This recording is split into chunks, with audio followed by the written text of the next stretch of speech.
The Bagram Air Base, the heart of the American military in Afghanistan, has been vacated by the American troops after 20 years. The withdrawal of the troops from the Bagram Air Base marks the end of an era and a possible resumption of war in the region. Built by the Soviets in the 1950s and commanded by the US military in the wake of the 9/11 attack, the Bagram Air Base today stands as a veritable citadel behind fences and blast walls. It is an hour's drive from Kabul, and Bagram is where the US military coordinated its air war and logistical support for its entire Afghan mission. It was here on a bullet-ridden Soviet-built airstrip surrounded by snow-capped Hindu Kush mountain range that New York City firefighters and police were flown to bury a piece of the World Trade Center back in December 2001. According to the information that we have, American forces left Bagram Air Base last night without any coordination with the District Administrative Office, the Governor's Office, or other relevant administrations.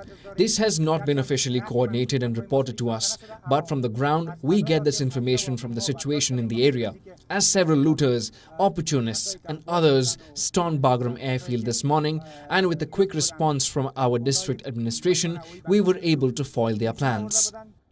The deployment of the army has started to take over the security posts and security towers previously guarded by Americans to have their presence in those areas for the security of Bagram Air Base.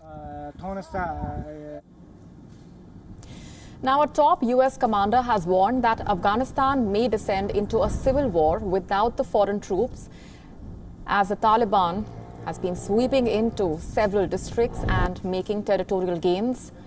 June was the deadliest month in 2 decades. Afghanistan National Security and Defense Forces have killed over 6,000 Taliban terrorists. The Taliban have launched relentless offensives across Afghanistan in the past 2 months. Reports say 638 military personnel and civilians have been killed in Taliban attacks. More than 1,000 people have been injured. Almost 120 districts have been evacuated by the Afghan government. Kabul residents have welcomed the withdrawal of the troops from Bagram. Many, however, remain concerned over the current situation in the country. It's good that they are leaving the country. The bad thing is that the situation has turned bad in Afghanistan. When they were here, there were lots of people working. Now there are no jobs. People have lost their jobs.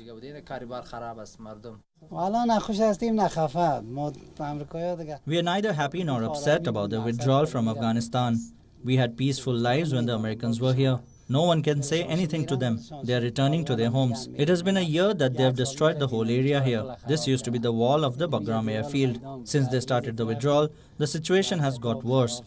There is no work, there is joblessness, there is no business for people.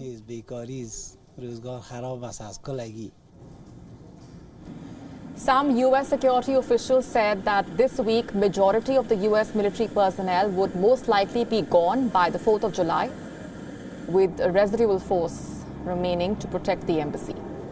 President Joe Biden had promised complete withdrawal of the troops from Afghanistan by the 11th of September. That's the 20th anniversary of the 9/11 attack.